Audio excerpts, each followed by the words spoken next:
Here we are. Welcome to everybody. Now we will have a very short interview with Professor Michael Sandel, who is Professor of Political Philosophy and Theory of Government at Harvard University.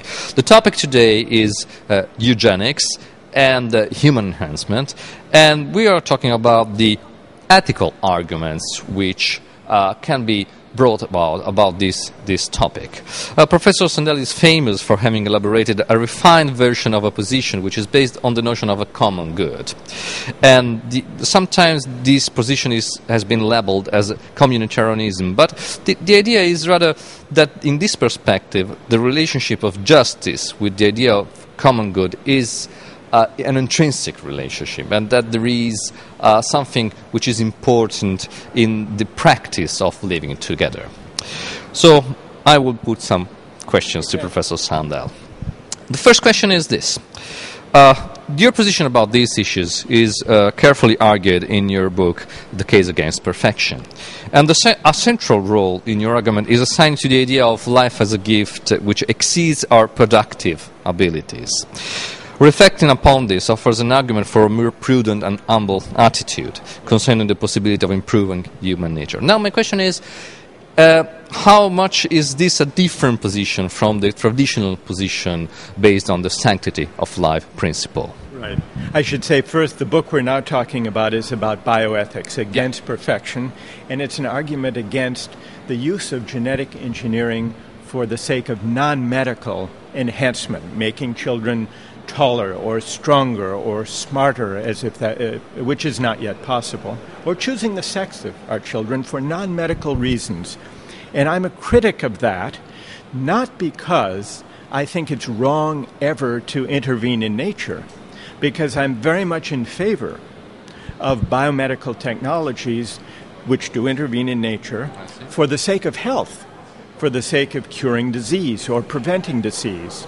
My argument is against using these technologies essentially for consumer purposes. We should not turn biomedicine into an extension of the consumer society to try to order up the genetic traits of our children, whether they be a boy or a girl, tall rather than short, smart rather than less gifted, or athletically fit.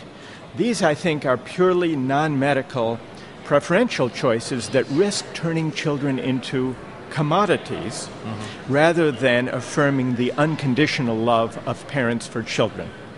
Okay, I see. So the idea is a kind of objection against a free market conception of life, more or less. It is. It's connected to a general hesitation I have about the extension of free market ideas into spheres of life, including moral and spiritual life, that are properly governed by non-market values.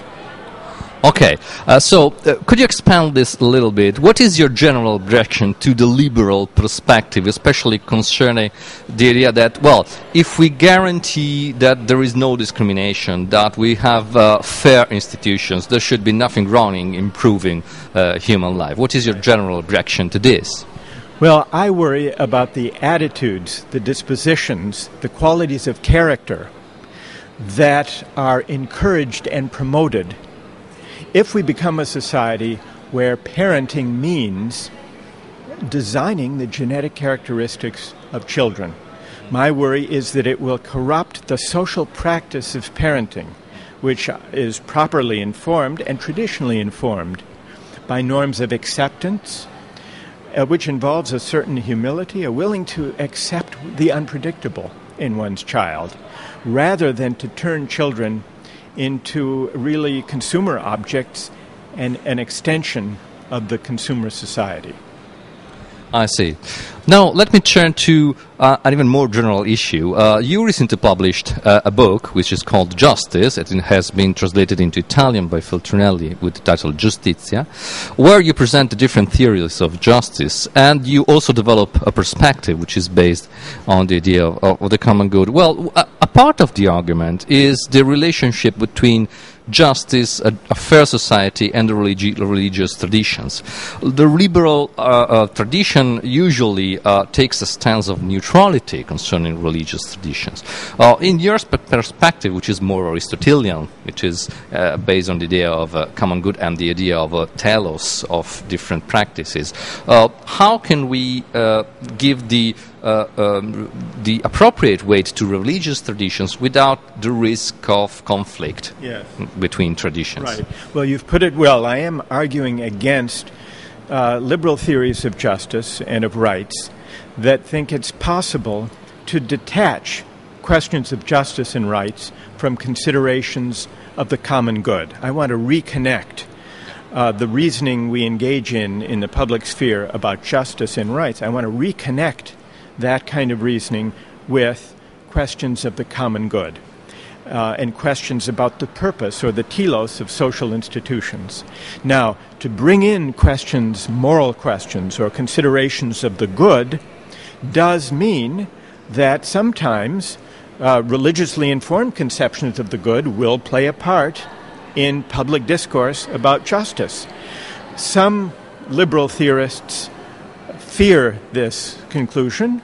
They want justice and rights in public discourse to proceed in a way that is neutral with respect to competing accounts of the rights of citizens. I don't think it's possible, and may not even be, I think it's not possible or desirable to detach public debate in democratic life from questions of the good life and of virtue and of character. And if that means a receptivity to all moral and spiritual traditions, then I say democratic life should welcome the full range of moral and spiritual traditions that inform people's convictions about the meaning of the good life.